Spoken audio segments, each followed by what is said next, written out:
ora tātou. Nā mihi tuatahi ki te mātua nui i te rangi, nāni hanga te whenua, nāni hanga te rangi, nāni hanga ngā mea katoa. Ka hanguri i te roria ki tātua i tēnei aia. Nō reira, ka pirangi ahau ki te mihi ki Eugene, mō tō kōrero, Maia, kia ora Eugene, mai tuatana Hami, ka kōtaku ngākau ki te mihi ki Apoi i tēnei aia. Nō reira, ka mihi hoki ki to my godmother, Julia Amosa. In 1992, Julia's late husband brought me to the Lord, Ropati. And if it wasn't for Ropati, I wouldn't be standing here today.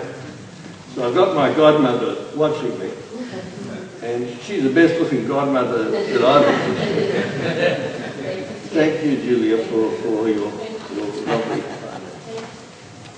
I often wondered why God saw fit to have us Samoan bring this Maori to the Lord.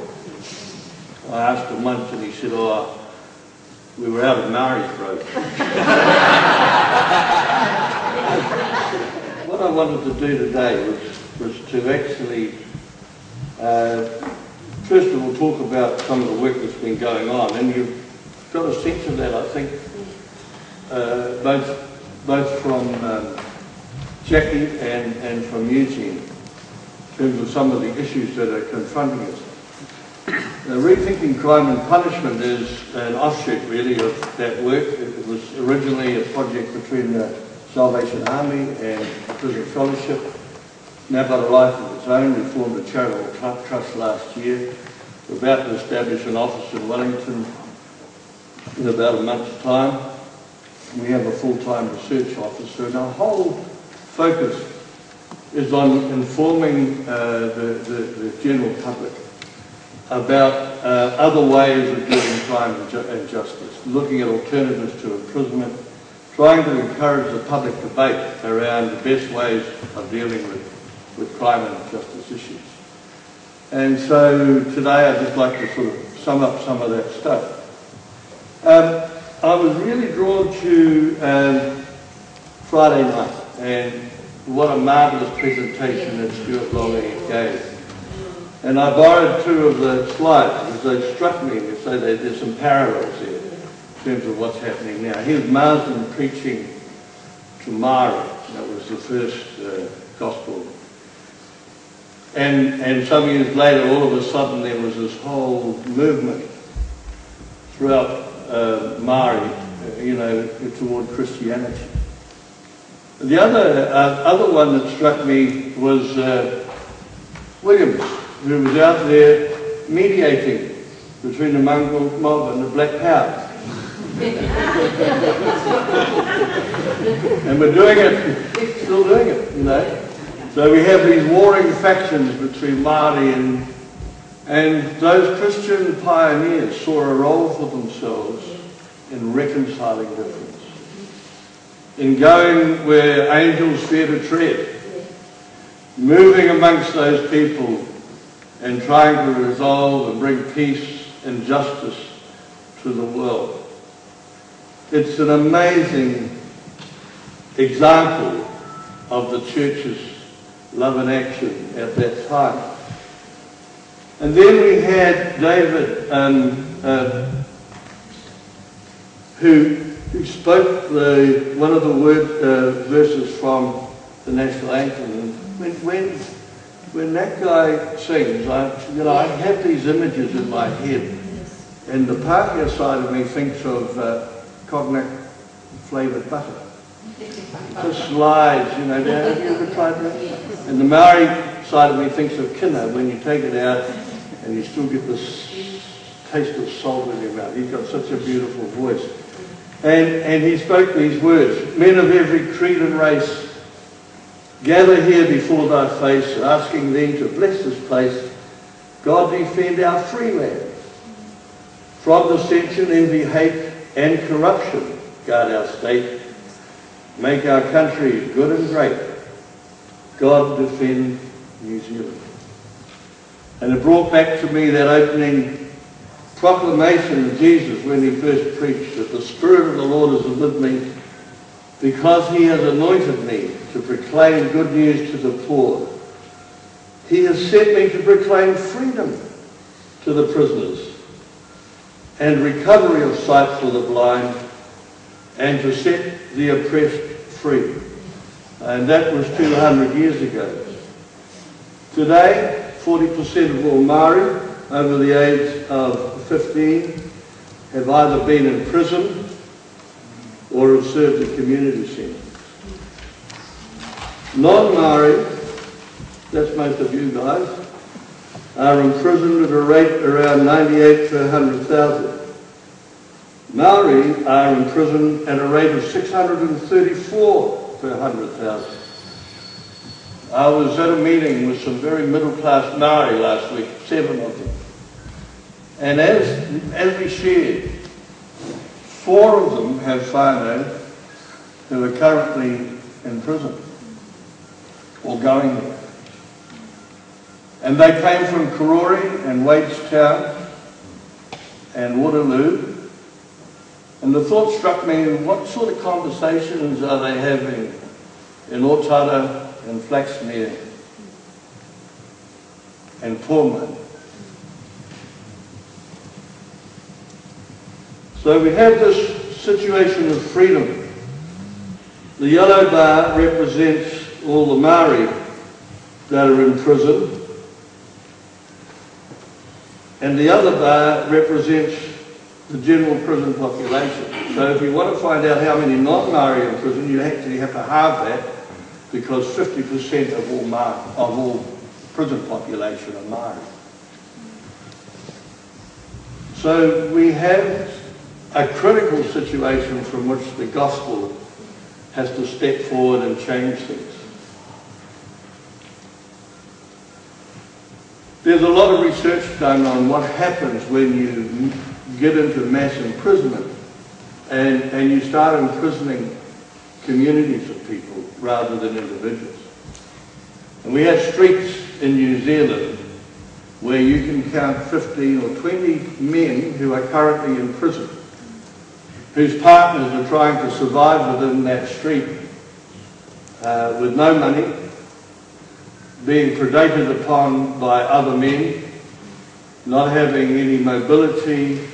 Their children are truanting. Children of prisoners are 6 times more likely to end up in prison than the children of non-prisoners. So what we are doing is actually getting to a situation where imprisoning people is adding to the crime rate within those communities. It's actually aggravating the situation. We also, of course, know that prison, the longer you send people to prison, the more likely they are to victimise people when they leave. I mean, that's been proven beyond any doubt. So we're at a crisis point in New Zealand, and we have to start thinking about how to get out of that. The good news is that there is a discernible shift in public attitude towards this stuff. We are now paying $1 billion a year for corrections.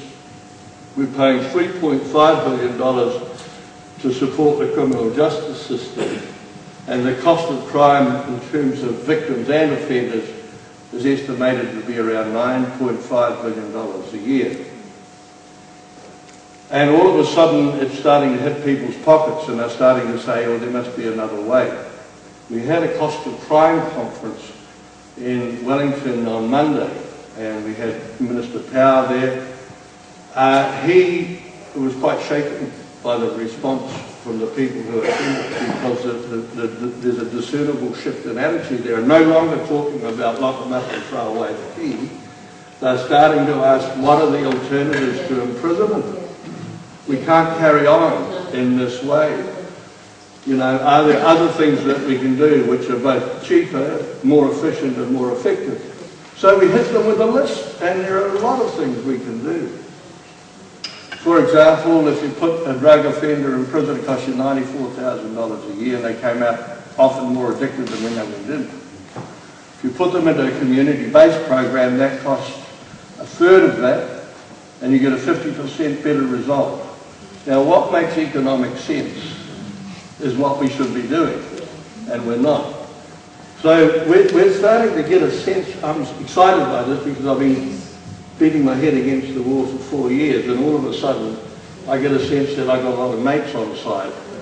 And so, you know, we're starting to talk about that. So rethinking is really about working closely with government, and we have a good relationship to promote alternatives, more efficient and effective ways of doing things, and focusing on evidence-based alternatives which are more effective. There's no evidence for boot camps, there's no evidence for 3 strikes. Boot camps will usually increase the reoffending rate by up to 10%. You know. So we do it. You know, the government wants to do it because it's a vote capture. I think also we have a mission within the church to promote within Christians a gospel-based view that distinguishes it from the rest of the population. Because at the moment, I have to say that the attitude of most Christians towards issues of crime and punishment can't be distinguished from the rest of the world. And the gospel is absolutely clear about how useless prisons are and what needs to happen to make changes. Now, before I get into that sort of public policy mode,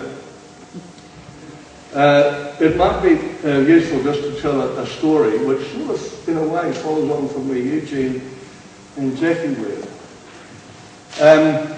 About 3 weeks ago, I was invited to go to a hui called Fatherhood, Gangs, Drugs and Choices, and about 40 Black Power and mongrel mob leaders met at a mountain called Hikurangi, not the one on the east coast, but the one just behind Taradale, a small mountain. There is a palisade there. It's actually managed, I think, by the Department of Conservation at the moment. But in pre-European times, that mountain was the place where warring factions met for reconciliation purposes. And it has a spiritual history of healing. How many of you are familiar with Joe Walsh from the Eagles? Anyone know Joe Walsh, the lead guitarist?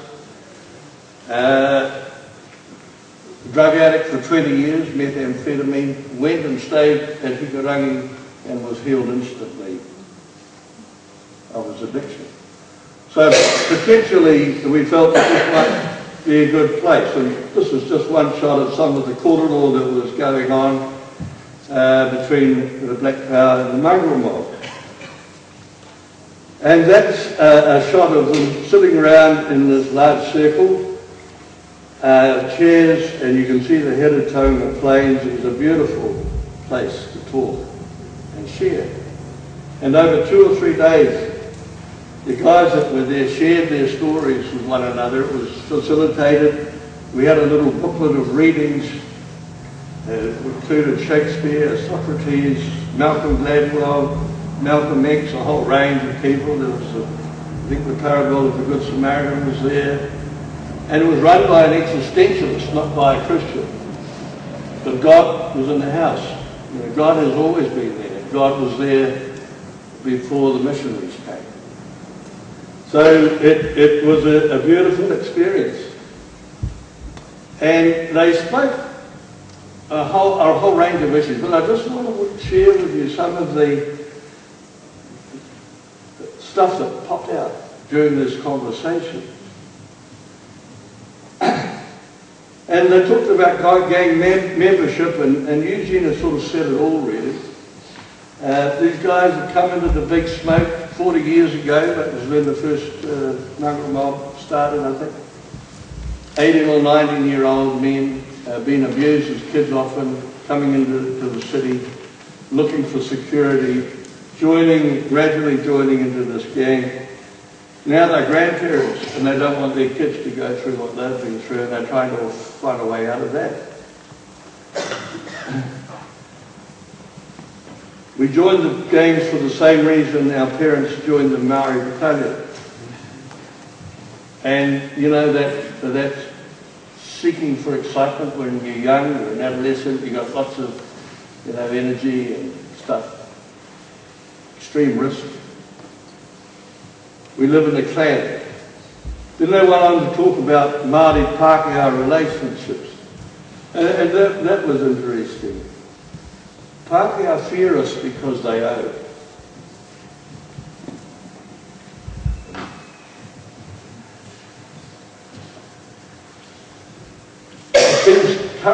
It serves current political interest to regard us as an undeserving underclass and treat us accordingly.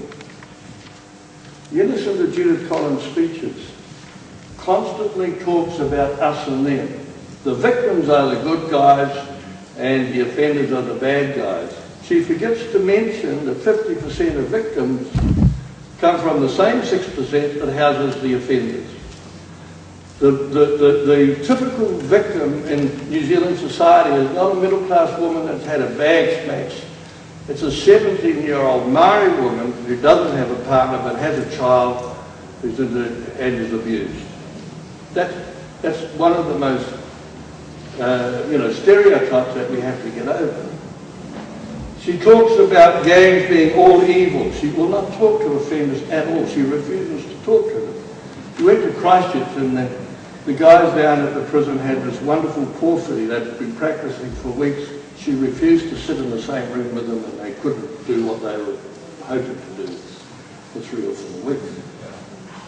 Let me tell you about Pōmari. There's been a huge amount of publicity about Pōmari and the 30 gang families that live in Pōmari in Farmers Crescent. Well, I've done a little survey of Pōmari. There are 30 families. There's one patriarch, a grandfather who's related to every whānau there. 80% of them have lived there and have been placed there by the Ministry of Housing for over 10 years. So there's no itinerancy that you would think of. Out of those 30 whānau, there are 27 who are engaged in voluntary unpaid work within the community.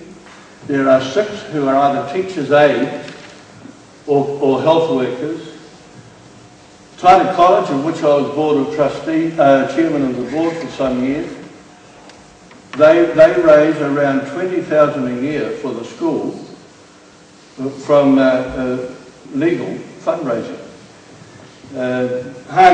Cooking hungry. They coach sport. They take the kids on trips.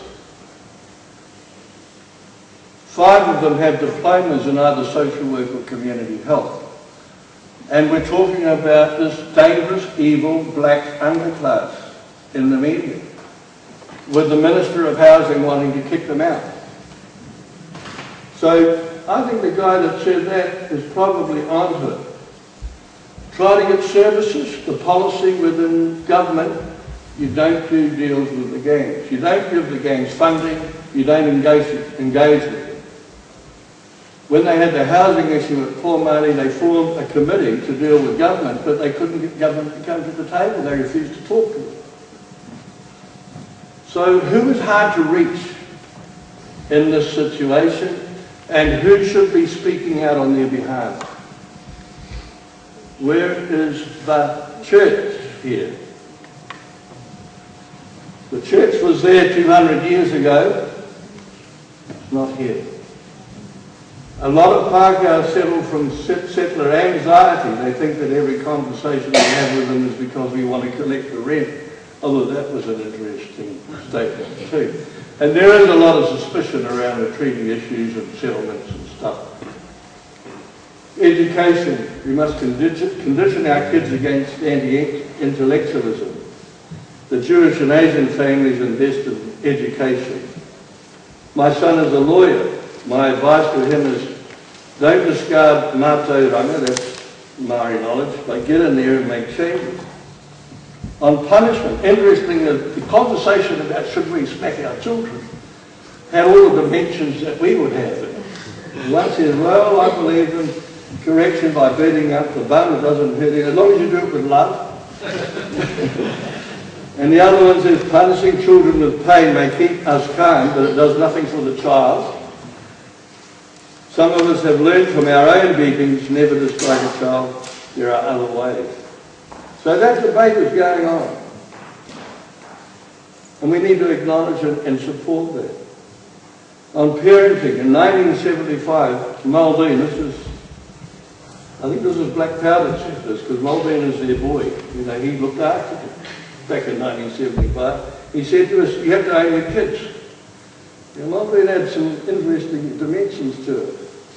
Acknowledgement. The simple fact is that we don't know how to parent. We live in a different age, and this is something that's emerging. This is different. We have to behave differently than we have in the past. On power, authority and status. The royal family are a gang and they are supported by taxpayers. So there you are, you've got to do one.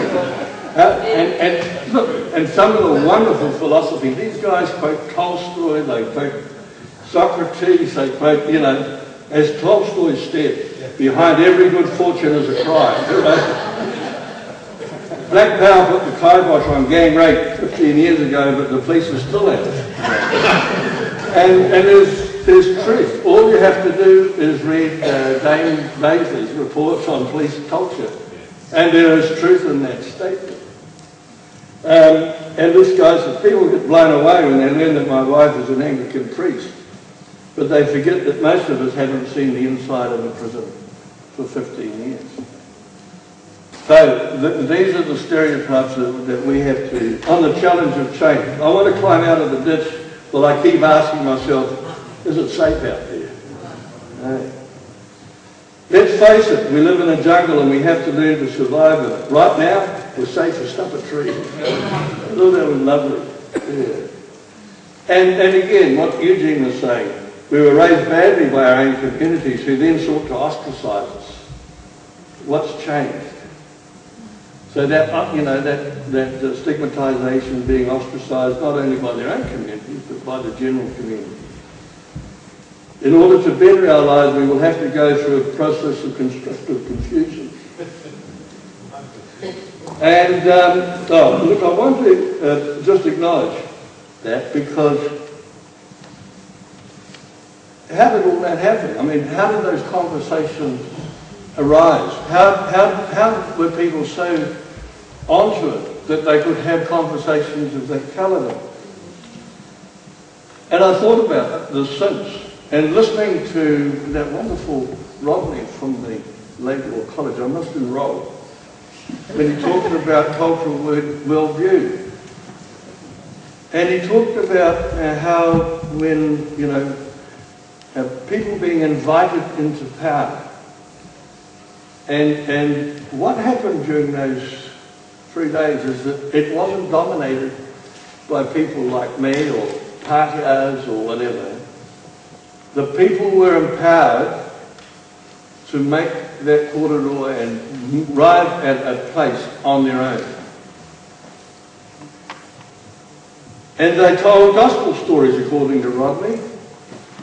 That's my take, because they talked about creation, they talked about death, they talked about reconciliation and resurrection. They were telling gospel stories. They lamented about their past, they yearned for belonging, they wanted ownership. God was in the house. There was also Christians in the house. Most of the people that were influencing the discussion and gently guiding people were people that have worked with Sam Chapman for the last 15 years. God was in the house. But Sam wasn't there. God was there. But no one could have claimed that this was a Christian event. I was taken by and you know, the point of that, I think, is that Marsden didn't evangelise Maori. Maoris evangelised themselves once they understood what that was about. And I got a sense out of this that Maori are just about on the verge of doing the same thing again. What we have to do is learn when to back off and give God the space to allow that to happen. And I think that's the challenge. That's the challenge for the church. I just want to hark on something too that interested me in terms of some of that discussion. I know I'm over time for this. Glenn talked about Wilberforce and the fact that it took him 40 years before he abolished slavery. But I think the point about that was that people knew 90 years before that happened that slavery was wrong. They just couldn't bring themselves to come to a point of acknowledging it and seeking change, because it was a very unpopular thing to do. There's a book written by a Princeton philosopher called The Honor Code, and he looks at this pattern of change and the point at which nations are ashamed of what they have done and come to a point in their nationhood where they are prepared to openly and publicly acknowledge the shame and make the change. And he used Wilberforce as an example of that. He gave a number of examples, the practice of dueling, for example. And he identified 3 or 4 things. He said that we are, in 40 years' time, we will feel ashamed that we haven't done anything about it. And he identified climate change as one. He identified the care of the elderly as another, and mass imprisonment as the third. And I think, you know, we're at the point now where we have to actually stop feeling ashamed and actually openly express our opposition. What happened as a result of that doing? At the conclusion, they resolved that as follows. Having met in Wānanga at Otatara, the leaders of the mongrel mob and Black Power, who are resident in Hawke's Bay, collectively declare the following intentions: to improve our parenting skills, to support whānau order, to strive for understanding of each other's issues as a step towards peace on the streets and in the jail. That's what justice is about.